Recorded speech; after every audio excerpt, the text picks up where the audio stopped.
اب میرے بھائیوں، شب قدر کے حوالے سے قرآن حکیم کی آیات اور 10 صحیح الاسناد احادیث انشاءاللہ تعالی۔ میرے بھائیوں، قرآن حکیم میں کم از کم 3 مقامات پر اس رات کا ذکر موجود ہے جس رات کے اندر اللہ تعالیٰ نے قرآن پاک کو نازل فرمایا۔ وہی رات جو ہے وہ شب قدر بھی ہے، قدر والی رات، لیلۃ القدر۔ وہی برات، چھٹکارے والی رات ہے۔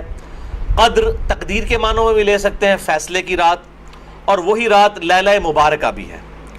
اس حوالے سے یہ 3 آیات 3 مقامات سے سن لیجئے، اس کے بعد انشاءاللہ 10 صحیح الاسناد احادیث۔ پہلا ریفرنس سورہ الدخان، سورت نمبر 44، جس کی نسبت سے یہ مسئلہ نمبر 44 ہے۔ یہ میں نے اس وقت اسی کی نسبت سے رکھا تھا، شب برات والا۔ آیت نمبر 1 سے 6 تک۔ اعوذ باللہ من الشیطان الرجیم، بسم اللہ الرحمن الرحیم۔ حامیم والکتاب المبین انا انزلناہ فی لیلۃ مبارکۃ انا کنا منذرین فیہا یفرق کل امر حکیم امرا من عندنا انا کنا مرسلین رحمتا من ربک انہ هو السمیع العلیم۔ حامیم حروف مقطعات ہیں۔ اس روشن کتاب کی قسم، لوح محفوظ بھی ہو سکتی ہے، قرآن حکیم بھی۔ بے شک ہم نے اس قرآن کو ایک مبارک رات میں نازل کیا، اور ہم ہی ڈر سنانے والے ہیں آخرت کا اس کتاب کے ذریعے۔ اس رات میں بانٹ دیا جاتا ہے ہر اہم کام۔ وہ جو کہتے ہیں جی وہ شب برات میں، وہ شب قدر کے بارے میں تمام کام ہماری طرف سے ہوتے ہیں، اور ہم ہی فرشتوں کو بھیجنے والے ہوتے ہیں، یعنی اس میں فرشتے بھی نازل ہوتے ہیں۔ رحمت ہے تمہارے رب کی طرف سے، بے شک وہ سننے والا اور علم والا ہے۔ اچھا، اب ظلم یہ کیا گیا، انہوں نے کہا یہ جو ہے وہ شب برات کے بارے میں آیات ہے، اندازہ کریں۔ اب وہ شب برات کے بارے میں، تو قرآن تو شب برات میں نازل نہیں ہوا، انہوں نے کہا نہیں جی قرآن 2 بار نازل ہوا ہے، ایلو سامو، یعنی ایک جھوٹ کو چھپانے کے لیے دوسرا جھوٹ۔ کہتے ہیں جی ایک دفعہ قرآن جو ہے وہ لوح محفوظ سے پہلے آسمان میں نازل ہوا ہے، تو وہ جو نازل ہوا تھا نا، وہ ہوا تھا شب برات میں، اور جو پہلے آسمان سے دنیا میں نازل ہوا ہے وہ شب قدر میں ہوا ہے۔ اب یہ کہاں لکھا ہوا ہے، کس جگہ پہ لکھا ہوا ہے؟ ایون جو آپ روایتیں بھی ضعیف پیش کرتے ہیں شب برات کے حوالے سے، ان میں بھی یہ موجود نہیں ہے کہ اس کے اندر قرآن نازل ہوا ہے۔ لیکن ایک جنہوں کہتے ہیں چھڑ دیتی ہے سمالون، تو یہ بات مشہور کر دیتے ہیں، حالانکہ اس کی کوئی اصل نہیں ہوتی ہے۔ قرآن خود اس کی حفاظت کر رہا ہے۔ قرآن کہہ رہا ہے کہ ہم نے اس قرآن کو ایک بابرکت رات میں نازل کیا۔ اب قرآن سے پوچھیں کہ وہ رات کہاں ہے، وہ ہے اگلا ریفرنس سورۃ البقرہ آیت نمبر 185۔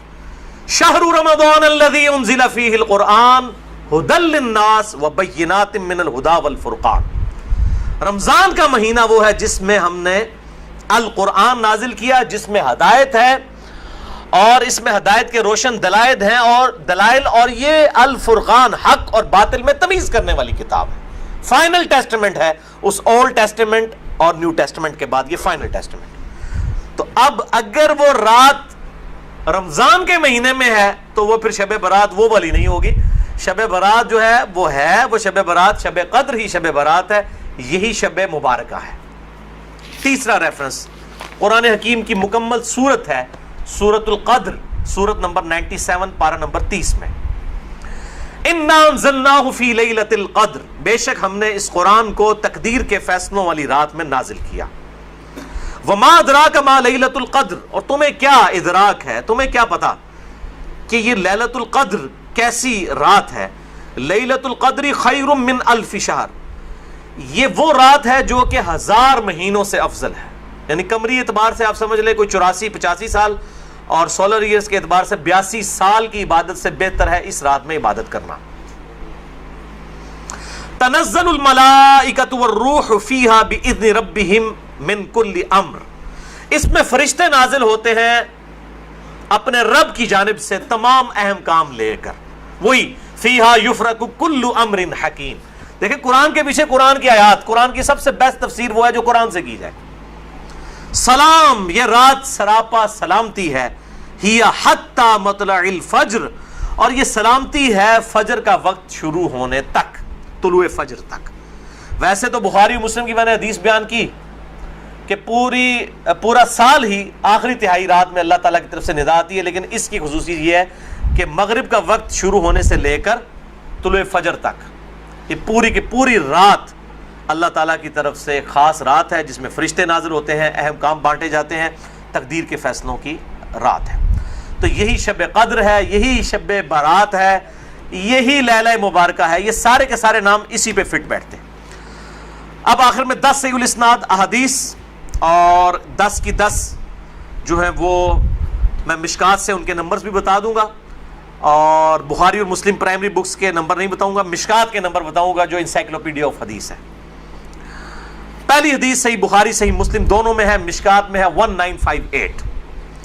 آپ صلی اللہ علیہ وآلہ وسلم نے فرمایا جو شخص ایمان اور احتساب کے ساتھ، احتساب کہہ دیں گے آپ 3 چیزوں کو جوڑ کے، اخلاص، ثواب اور اصلاح نفس، جو ایمان اور احتساب کے ساتھ رمضان کے مہینے کے روزے رکھ لے، اللہ تعالیٰ اس کے سابقہ سارے گناہوں کی مغفرت فرما دے گا۔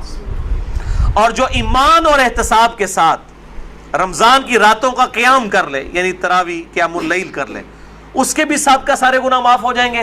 اور جو ایمان اور احتساب کے ساتھ لیلۃ القدر کا قیام کر لے، اس کے بھی سابقہ سارے گناہ معاف، لیکن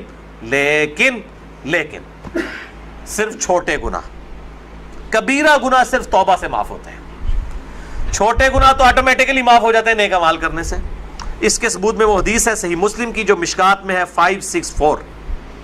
آپ صلی اللہ علیہ وآلہ وسلم نے فرمایا اگر کبیرہ گناہوں سے بچا جائے تو 5 نمازیں، ایک نماز سے دوسری نماز تک، ایک جمعے سے دوسرا جمعہ، اور ایک رمضان سے دوسرا رمضان، درمیان کے تمام گناہوں کا کفارہ بن جائیں گے اگر کبیرہ سے بچا جائے۔ تو نماز چھوڑنا خود ہی کبیرہ، ورنہ لوگ کہیں جی کہ رمضان ہی پڑھ لو، دوسرے رمضان وشکالی پار، کیوں؟ صحیح مسلم میں حدیث ہے، مشکات میں ہے 569 کہ بندے کے کفر اور اسلام، شرک اور اسلام کے درمیان فرق نماز ہے۔ یہ اتنا کبیرہ گناہ ہے کہ بندے کے کفر اور اسلام کا فرق ہے۔ تو جو کبیرہ گناہ کر رہا ہے نماز والا، اس کا کیسے ایک جمعے سے دوسرا جمعہ کفارہ بن سکتا ہے، یا ایک رمضان سے دوسرا رمضان کفارہ بن سکتے ہیں؟ دوسری حدیث بھی بخاری اور مسلم سے ہے، مشکات میں 2083۔ آپ صلی اللہ علیہ وآلہ وسلم نے فرمایا شب قدر کو رمضان کے آخری عشرے کی تاک راتوں میں تلاش کرو، 21ویں، 23ویں، 25ویں، 27ویں اور 29ویں۔ تیسری حدیث بھی بخاری اور مسلم سے ہے اور مشکات میں اس کا نمبر ہے 2086۔ آپ صلی اللہ علیہ وسلم نے رمضان کا پہلا عشرہ اعتکاف کیا، پھر دوسرا عشرہ بھی اعتکاف کیا، پھر سر مبارک خیمے سے باہر نکالا اور کہا کہ میں نے پہلا عشرہ اعتکاف کیا تھا شب قدر کی تلاش میں، لیکن مجھے نہیں ملی، دوسرے میں بھی نہیں ملی۔ پھر ایک فرشتے نے آ کے مجھے خبر دی کہ اس کو آپ آخری عشرے میں تلاش کریں، اگر تم میں سے کوئی اعتکاف میرے ساتھ کرنا چاہتا ہے تو کر لے۔ اور پھر آپ صلی اللہ علیہ وآلہ وسلم نے فرمایا مجھے خواب میں وہ رات دکھا دی گئی، اور اس میں مجھے رات میں وہ خواب میں دکھائی گئی لیکن پھر مجھے بھلا دی گئی۔ سنقرئک فلا تنسى الا ما شاء اللہ، اے نبی ہم تمہیں پڑھائیں گے، تم کبھی نہیں بھولو گے مگر جب اللہ چاہے گا۔ بھلا دی گئی، اور اس کیوں بھلائی گئی وہ آگے بخاری کی حدیث بھی آ جائے گی۔ پھر بھلا دی گئی۔ بہرحال مجھے ایک بات یاد ہے کہ اس رات صبح کے وقت جب میں فجر کی نماز پڑھ رہا ہوں گا تو میرے ماتھے پر کیچڑ کا نشان ہوگا، یہ آپ کو خواب میں دکھایا گیا۔ اور اسی حدیث میں الفاظ ہیں کہ 21ویں رات جب آئی، یعنی 20ویں اور 21ویں روزے کی درمیانی رات، اس میں جب آپ نے 21ویں روزے کی جب فجر پڑھی تو اس رات کافی بارش ہوئی، مسجد نبوی کی چھت ٹپکنے لگی، اور ظاہر ہے کہ قالین وغیرہ تو نہیں ہوتے تھے، مٹی پہ ہی نماز پڑھی جاتی تھی، یہی افضل ہے۔ لہٰذا اہل تشیع کا پارشلی مقدمہ اس حوالے سے مضبوط ہے کہ مٹی پہ ہی سجدہ ہونا چاہیے۔ تو بہرحال آپ صلی اللہ علیہ وآلہ وسلم کے ماتھے پر مٹی کا نشان پڑ گیا۔ صحابہ کہتے ہیں جب نماز کے بعد آپ صلی اللہ علیہ وسلم جب رخ انور صحابہ کی طرف کرتے تھے تو انہوں نے دیکھا کہ آپ صلی اللہ علیہ وآلہ وسلم کے ماتھے پر مٹی کا نشان ہے، تو صحابہ کو پتہ چلا اچھا آج شب قدر تھی۔ اچھا اب آپ دیکھیں کہ یہ نہیں ہے کہ کوئی شے نظر آ جاتی ہے، ورنہ صحابہ کو بھی نظر آئی، آپ صلی اللہ علیہ وسلم کو بھی کوئی چیز نظر نہیں آئی. اور یہاں اتنا مشہور کیا، کہتے ہیں جی سمندر کا پانی میٹھا ہو جاتا ہے، اور کوڑ مارنے چھڑ دو. ہوں ماڈرن دور جے کسی گورے نے سن لی نا گل، اور جناب بہ جائے گا رمضان دا پورا مہینے روزانہ دا ایک ٹیسٹ لے گا اور کہے گا دسو کس داڑے جناب شاید نالوں میٹھا ہوتا ہے سمندر دا پانی. جی سارے درخت سجدے میں گر پڑتے ہیں، بھائی ہم سی سی ٹی وی کیمرے لگا لیتے ہیں، پتہ لگ جائے گا کس وقت گرتے ہیں. یہ سب جھوٹ ہے، کسی روایت کے اندر موجود نہیں ہے. بس صرف آپ نے قیام کرنا ہے رات کا، کوئی ایک رات اس میں ہوگی. اسی لیے دیکھیں یہ فکس بھی نہیں کر کے بتائی گئی کہ فلاں ہے، کہا گیا 5 ہیں، 21ویں 23ویں 27ویں 25ویں 27ویں اور 29ویں. چوتھی حدیث صحیح مسلم سے عبداللہ بن انیس کی، مشکات میں 2087. اس میں بھی یہی پورا واقعہ ہے، لیکن اس میں الفاظ یہ ہیں، اب دوسرے صحابی کہتے ہیں کہ وہ 23ویں شب تھی. ابو سعید خدری کہہ رہے ہیں وہ 21ویں تھی کیچڑ والی، اور عبداللہ ابن انیس کہہ رہے ہیں وہ 23ویں تھی. لیکن یہی دو اختلاف آ گئے. تو وہ 21ویں بھی ہو سکتی ہے، 23ویں بھی، 25ویں بھی، 27ویں بھی. اور اس کی حکمت کیا ہے بدلنے کی میں بعد میں بتاتا ہوں. تو یہ شب قدر کے حوالے سے ایک دعا بھی بڑی مشہور ہے، اللہم انک عفو تحب العفو فاعف عنی. یہ روایت مشکات میں بھی موجود ہے 2091 اور جامع ترمذی اور سنن ابن ماجہ میں موجود ہے، لیکن یہ روایت منقطع ہے. وہ تابعی جو ہے عبداللہ بن بریدہ، اس کا سماع اما عائشہ سے ثابت نہیں ہے. شیخ البانی سے حسن درجے تک پہنچاتے ہیں. بہرحال دعا کے بارے میں میرا موقف یہ ہے، چاہے کوئی ضعیف روایت بھی ہو، اگر کوئی دعا کے طور پہ اسے کر لے تو میں اس کے اوپر کوئی فتوے والا معاملہ نہیں کرتا. امام دارقطنی نے بھی یہ بات لکھی ہے کہ یہ منقطع روایت ہے. اللہم انک عفو تحب العفو فاعف عنی. 5ویں حدیث صحیح مسلم سے ہے، مشکات میں ہے 2088. سیدنا ابی ابن کعب کو کسی نے بتایا کہ عبداللہ ابن مسعود کہتے ہیں رضی اللہ تعالیٰ عنہ کہ جو شخص روزانہ آخری پہر جاگے گا تہجد کے وقت تو وہ شب قدر پا لے گا. اب یہ دیکھیں کہ روزانہ جو جاگے گا ظاہر وہ پا ہی لے گا. عبداللہ ابن مسعود کی جب یہ بات پہنچی ابی ابن کعب تک تو انہوں نے کہا اللہ تعالیٰ ہمارے بھائی پہ جو ہے وہ رحم فرمائے. انہوں نے شاید یہ بات اس لیے کہی کہ لوگ صرف اکتفا ہی نہ کر لیں رمضان کے قیام پہ ہی، اس لیے انہوں نے یہ بات کی ہوگی، ورنہ ہمارے بھائی عبداللہ ابن مسعود کو یہ بات خوب پتہ ہے کہ شب قدر جو ہے یہ رمضان کے آخری عشرے میں آتی ہے. اور پھر انہوں نے کہا کہ میں اللہ کی قسم اٹھاتا ہوں کہ شب قدر جو ہے وہ 27ویں رات ہے.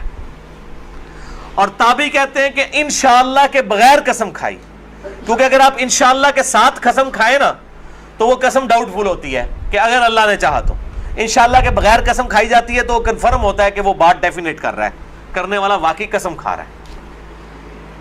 تو پھر پوچھا کہ آپ کو کیسے پتا ہے کہ 27ویں ہے؟ انہوں نے کہا اس لیے کہ آپ صلی اللہ علیہ وآلہ وسلم نے ہمیں نشانی بتائی ہے کہ اس رات جب سورج صبح کے وقت طلوع ہوتا ہے تو بغیر شعاؤں کے ہوتا ہے، یعنی بالکل ٹکیاں نکلتی ہے.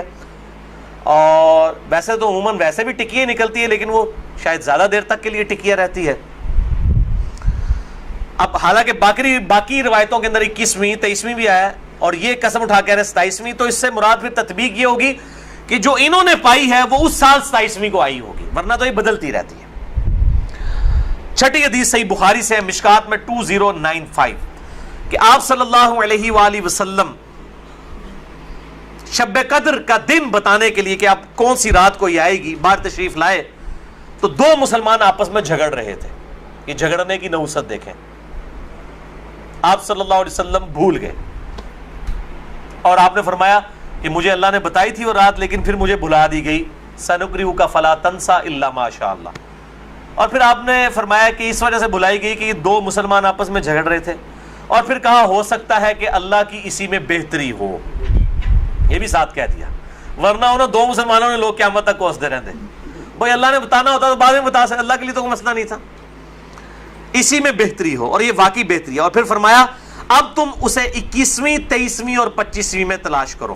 اب یہاں 27ویں 29ویں کا ذکر کوئی نہیں ہے، وہ الگ سے حدیث میں. تو حکمت یہ ہے بیسیکلی اس کو ڈیفرنٹ کرنے میں تاکہ لوگ یہ پورا عشرہ جو ہے وہ اہتمام کریں. دوسرا لوگ کہتے ہیں جی جس رات میں قرآن نازل ہوا تھا وہ ہوگی تو کوئی ایک ہی رات نا، یا 21ویں ہوگی. یہ تو نہیں ہے کہ 14 اگست اس دفعہ جو ہے 14 اگست کو آئے تو اگلی دفعہ 14 اگست جو ہے وہ 21 اگست کو آ جائے. اس طرح تو نہیں ہوگا. 14 اگست تو 14 اگست کو ہی آئے گا. تو یہ کیا وجہ ہے کہ قرآن جس رات میں نازل ہونا شروع ہوا وہ تو یا 21ویں تھی یا 23ویں تھی یا 25ویں یا 27ویں یا 29ویں, تو اگلے سال بھی وہی ہونی چاہیے. تو یہ دنیاوی اعتبار سے تو یہ بات بالکل ٹھیک ہے. لیکن جب اللہ تعالیٰ نے اس کی سیلیبریشن اس طرح کر دی ہے کہ اس سال میں اس کی سیلیبریشن کروں گا 21ویں کو, اگلے سال 23ویں کو, اس سے اگلے سال 27ویں کو, اس سے اگلے سال پھر شاید 21ویں کو ہو جائے, پھر کبھی 29ویں کو, تاکہ یہ روٹیٹ کرتی رہے, مسلمانوں کا شوق برقرار رہے. اس میں نظر کچھ نہیں آنا ہوتا, بس قیام کرنا ہوتا ہے. اللہ تعالیٰ 82 سال کی عبادت کا ثواب لکھ دے گا.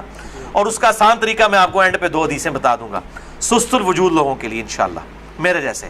7ویں حدیث بھی بخاری اور مسلم دونوں میں ہے, مشکات میں 2090. اما عائشہ کہتی ہیں کہ جب رمضان کا آخری عشرہ ہوتا تو آپ صلی اللہ علیہ وسلم عبادت کے لیے کمر بستہ ہو جاتے, خود بھی راتوں کو جاگتے اور اپنے گھر والوں کو بھی جگایا کرتے. اللہ تعالی ہمیں بھی اس سنت پر عمل کرنے کی توفیق عطا فرمائے, آمین. 8ویں حدیث صحیح مسلم سے ہے, مشکات میں 2089. اما عائشہ رضی اللہ تعالیٰ عنہ کہتی ہیں کہ آپ صلی اللہ علیہ وسلم جس قدر رمضان مبارک کے آخری عشرے میں عبادت اور سخاوت والا معاملہ کرتے تھے, پورا سال کبھی ایسا نہیں کرتے تھے, اس آخری عشرے میں خصوصاً. 9ویں حدیث تو ہے ہی بالخصوص پرٹیکولرلی اعتکاف کے حوالے سے, اور اعتکاف بھی بیسیکلی شب قدر کی تلاش کے لیے ہوتا ہے. کم از کم 10 دن مسجد میں ٹکا تو رہے گا نا. چلو ستے ہی لب گئی, مسجد ہی تو مل جائے گی نا انہوں شب قدر, اور کوئی نہیں تو لوگ فجر اور عشاء کی نماز ہی جماعت سے پڑھا دیں گے. خراٹے لے رہے ہوں تو اعتکاف والوں کی تو ویسے ہی شامت آئی ہوتی ہے بیچاروں کی. اعتکاف والوں کو تو رات کو بھی نہیں سونے دیتے, اور درس بھی مجبوراً بیچارے اعتکاف والوں کو ہی سننا پڑتا ہے. تو بخاری اور مسلم میں حدیث ہے, مشکات میں 2097. اما عائشہ رضی اللہ تعالیٰ عنہ کہتی ہیں کہ آپ صلی اللہ علیہ وسلم رمضان کے آخری عشرے کا اعتکاف فرمایا کرتے تھے یہاں تک کہ آپ کی وفات ہو گئی. ہر سال اعتکاف کرتے تھے آپ صلی اللہ علیہ وآلہ وسلم. یہ سنت موقدہ کفایہ ہے, چند لوگ کر لیں تو باقیوں کی طرف سے ادا ہو جائے گی. اور پھر آپ صلی اللہ علیہ وسلم کی وفات کے بعد آپ کی بیویاں بھی مسجد نبوی میں اعتکاف کیا کرتی تھی. لیکن اسی کانٹیکسٹ میں بخاری مسلم میں حدیث ہے, ایک دفعہ آپ صلی اللہ علیہ وآلہ وسلم نے جو ہے وہ مسجد نبوی میں اعتکاف کے لیے خیمہ لگایا. کسی ایک بیوی نے آ کے خیمہ لگایا, پھر دوسری نے بھی وہ سوکن والا سلسلہ کرتے کرتے کئی خیمے لگے. آپ نے ساروں کے کھڑوا کے اپنا بھی کھڑوا دیا. اس سال آپ نے اعتکاف ہی نہیں کیا. پھر آپ نے اگلے سال صحیح بخاری میں آتا ہے 20 دن کا اعتکاف کیا, اور وہ آپ کا آخری سال تھا. تو آپ نے اعتکاف ہی نہیں کیا کہ یہ یعنی اللہ کی رضا کی خاطر اعتکاف کیا جائے, نہ کہ میری وجہ سے کہ میرے ساتھ ایک بیوی اعتکاف بیٹھی ہے پھر دوسری بھی, سب کے خیمے. اس سے یہ بات پتہ چلی کہ مسجد نبوی میں اعتکاف عورتیں کیا کرتی تھی, اور مسجد میں اعتکاف آج بھی مسجد نبوی میں اور بیت اللہ شریف میں اعتکاف ہوتا ہے. بہرحال اس حوالے سے میرا موقف تھوڑا اب لینیٹ ہو چکا ہے. اب جو پرفتن دور ہے جس کے اندر یہ موبائل کیمرے اور ویڈیوز اور سیکیورٹی تقریباً ختم ہو چکی ہے مسجدوں کی, اس صورتحال میں اگر عورتیں گھروں میں اعتکاف کر لیں تو اجتہاداً اس میں بھی کوئی حرج نہیں ہے, کیونکہ مسجدیں جو ہے آج کل عورتوں کے اعتکاف کے اعتبار سے خطرے سے خالی نہیں ہے. جیسا کہ یہ موبائل فون ہے, اور لوگوں کی اگلے دن بھی اخبار میں خبر آئی تھی, وہ تصویر کسی کی چڑھا دی, اس طریقے سے اس عورت نے خودکشی کر لی. اس قسم کے واقعات ہوتے ہیں. لہٰذا اس میں میرے خیال ہے حدیث جو سختی کرتے ہیں وہ نہیں کرنی چاہیے. حنفیوں کا موقف مجھے مضبوط لگتا ہے, خصوصاً اس دور کے اعتبار سے. میں حرام نہیں کہہ رہا, مسجد میں بیٹھنا بہتر ہے, مسجد نبوی شریف میں جہاں پہ سیکیورٹی ہے بیٹھیں, لیکن ہمارے ملک کے اندر میں نہیں سمجھتا کہ سوائے چند ایک جگہوں کے اس طرح کی سیکیورٹی اویلیبل ہو. جہاں پہ ہو ضرور کریں. لیکن عورت نفلی روزہ اور اعتکاف اپنے خاوند کی مرضی کے بغیر نہیں کر سکتی, ذرا یہ ذہن میں رکھیے گا. 10ویں حدیث جامعہ ترمذی میں ہے, سنن ابی داؤد میں ہے, سنن ابن ماجہ میں, مشکات میں 2102. انس ابن مالک کا بیان ہے کہ آپ صلی اللہ علیہ وسلم رمضان کے آخری 10 دن میں اعتکاف فرمایا کرتے تھے, لیکن ایک سال نہ کر سکے تو اگلے سال 20 دن کا اعتکاف فرمایا. وہ ایک سال وہ بیویوں کی وجہ سے ہی نہیں کیا. اور صحیح بخاری میں 2099 نمبر حدیث ہے کہ جس سال آپ کی وفات ہوئی یہ 20 دن والا اعتکاف آپ صلی اللہ علیہ وآلہ وسلم نے اس سال کیا تھا جس سال آپ کی وفات ہوئی. اور اس بخاری کی حدیث میں الفاظ ہیں کہ اس سال پھر جبرائیل علیہ السلام کے ساتھ 2 دفعہ دورہ قرآن کیا. اور بخاری مسلم میں آتا ہے نا, جو سیدہ فاطمہ کے کان میں ایک بات کہی تھی کہ اس سال میرے ساتھ 2 دفعہ دورہ کیا جبریل نے، مجھے لگتا ہے کہ میری موت کا وقت قریب آ چکا ہے، تو وہ رو پڑی، اور پھر ایک اور بات کہی کہ تم جنتی عورتوں کی سردار ہو، تو وہ مسکرا پڑی۔ تو آپ صلی اللہ علیہ وآلہ وسلم کے ساتھ اس آخری اعتکاف میں 2 دفعہ دورہ قرآن حضرت جبرائیل نے کیا الحمدللہ۔ یہ تلک عشرۃ کاملہ 10 پوری ہوئیں۔ اب آخری 2 حدیثیں شارٹ کٹ گفٹ کے طور پر شب قدر کا آسان قیام پانے کے لیے۔ پہلی حدیث صحیح مسلم سے ہے 1491 اور مشکات میں بھی ہے 630۔ سیدنا عثمان ابن عفان رضی اللہ تعالیٰ عنہ علیہ السلام کہتے ہیں کہ نبی صلی اللہ علیہ وآلہ وسلم نے فرمایا، جس شخص نے عشاء کی نماز جماعت سے پڑھ لی گویا اس نے آدھی رات کا قیام کیا، اور پھر جس نے فجر کی نماز بھی جماعت سے پڑھ لی گویا اس نے پوری رات کا قیام کیا۔ اللہ اکبر کبیرہ والحمدللہ کثیرہ وسبحان اللہ بکرۃ واصیلہ۔ اور یار ایتے کر سکتے ہیں نا کہ رمضان کے آخری عشرے میں پورے عشرہ کر لو تو جفت تاک دا بھی رولا بن جاتا ہے تے چاند دی وجہ نال۔ پورا رمضان ہی اہتمام کریں، پورا سال ہی اہتمام کریں، فجر اور عشاء جماعت کے ساتھ، اور کوئی رکعت فوت نہ ہو۔ اگر ایک رکعت بھی فوت ہوگی تو وہ پاکستانی انڈیا بنگلہ دیش والی جماعت ہے، اللہ کے حضور وہ جماعت نہیں لکھی جاتی۔ جماعت اسی صورت میں ہے کہ آپ کی 4 کی 4 رکعتیں امام کے ساتھ ہو، سلام امام کے ساتھ آپ پھیریں گے، تو یعنی امام کے رکوع میں جانے سے پہلے پہلے آپ قیام کی حالت میں اس کے ساتھ مل جائیں سورہ فاتحہ پڑھ کے، تو آپ کو وہ 4 رکعتیں ملیں گی، اور فجر کی 2 رکعتیں اس صورت میں۔ تو عشاء کی نماز آدھا قیام اور فجر کی بھی، اور رمضان میں تو ویسے ہی اٹھنا ہوتا ہے، بڑا آسان ہے الحمدللہ۔ دوسری حدیث جامعہ ترمذی میں ہے 806، سنن ابن ماجہ میں 1327، ترمذی میں 806۔ یہ واحد حدیث ہے آج کے پورے لیکچر میں جو مشکات میں موجود نہیں ہے، میں نے ترمذی اور ابن ماجہ کا نمبر بتا دیا۔ ابو ذر غفاری رضی اللہ تعالیٰ عنہ کہتے ہیں کہ نبی صلی اللہ علیہ وسلم نے فرمایا، جو شخص امام کے ساتھ قیام اللیل کر لے رمضان میں یہاں تک کہ امام سلام پھیر کر فارغ ہو جائے، یعنی تراویح پڑھانے کے بعد، تو اسے پوری رات کے قیام کا ثواب ملے گا۔ اگر کوئی اکیلا تراویح پڑھتا ہے اس کے لیے فضیلت نہیں ہے، یہ جو امام کے ساتھ تراویح پڑھ لینا عشاء کے ساتھ ہی، اس کو پوری رات کے قیام کا ثواب مل جائے گا۔ اچھا، یہ جماعت کی جہاں پہ باتیں ہو رہی ہیں یہاں پہ عورتوں کو استثناء حاصل ہے، عورتوں کے لیے واجب نہیں ہے کہ مسجد میں جائیں، چلی جائیں، اگر کر سکتی ہیں تمام ضرور کریں، ان کو گھر میں بھی اللہ تعالیٰ انشاءاللہ تعالیٰ اس حوالے سے ثواب عطا فرما دے گا۔ خصوصاً عورتیں پوچھ رہتی ہیں جی ہم کہاں سے یہ جماعت، ہم یہ آسان طریقہ، تو عورتوں کے لیے پھر اس حوالے سے آسانی ہوگی انشاءاللہ تعالیٰ۔ تو قیام اللیل اور تراویح کے حوالے سے مسئلہ نمبر میرا 20 ہے، وطر کے حوالے سے مسئلہ نمبر 130 ہے، اور آج انشاءاللہ یہ نیو 44 شب قدر شب برات کے حوالے سے ریکارڈڈ ہو گیا اللہ کے فضل سے۔ رمضان کا آلریڈی 53 ہے، لیکن میں انشاءاللہ اگلے 2 ہفتوں میں اسے 2 نشستوں میں ریوائز کر کے ریکارڈ کروا رہا ہوں انشاءاللہ ڈیٹیل کے ساتھ، 53A اور 53B مسئلہ کے عنوان سے انشاءاللہ تعالی۔ اور ان طاق راتوں میں صلاۃ التسبیح کا بھی اہتمام کریں۔ ڈیٹیل کے لیے مسئلہ نمبر ہے 91 میرا صلاۃ التسبیح کے اوپر، اب وہ آپ ضرور دیکھیں، کیونکہ صلاۃ التسبیح بہت بڑی عبادت ہے، تو قیام کرنا ہی ہے۔ اعتکاف والے لوگ ویسے ہی گپے مارتے رہیں اور جناب وہ فیس بک پہ بیٹھے رہیں، اس سے بہتر ہے کہ کم از کم ہر طاق رات میں صلاۃ التسبیح کا اہتمام کریں، جماعت کے ساتھ نہیں، انڈیویجول لیول کے اوپر۔ نفلی نماز جو ہے وہ جماعت کے ساتھ، اگر بغیر دعوت کے کبھی کبھار ہو جائے وہ الگ بات ہے، وہ ثابت ہے، بخاری مسلم سے ثابت ہے، لیکن یہ جس طریقے سے اشتہار بازی کی ہوتی ہے کہ فلاں مسجد میں صلاۃ التسبیح کی جماعت اتنے بجے ادا کی جائے گی، یہ چیز ٹھیک نہیں ہے۔ اگر بغیر اعلانیہ ہو، اعتکاف والے بیٹھے ہیں، اچانک ایک بندہ آگے ہوتا ہے، پیچھے لوگ نیت کر لیتے ہیں، اس کا جواز بخاری مسلم سے موجود ہے۔ میں نے اس کے اوپر جو ہے وہ اپنی جو کوسچن آنسر سیشن تھے، مسئلہ نمبر 110 ABCDEFGH، اس کے اندر میں نے یہ بیان بھی کیا ہے الحمدللہ۔ اللہ تعالیٰ سے دعا ہے جو حق بات میں نے کہی اللہ تعالیٰ ہمارے دلوں میں راسخ فرمائے، اگر جذبات میں میرے منہ سے کوئی غلط بات نکل گئی تو اللہ تعالیٰ ہمارے دلوں سے معاف کر دے، ہمیں کتاب و سنت کی تعلیمات پر عمل کر کے دوسرے بھائیوں تک پہنچانے کی توفیق عطا فرمائے۔ سبحانک اللہم و بحمدک، اشہد ان لا الہ الا انت، استغفرک و اتوب الیک، وما علینا الا البلاغ المبین۔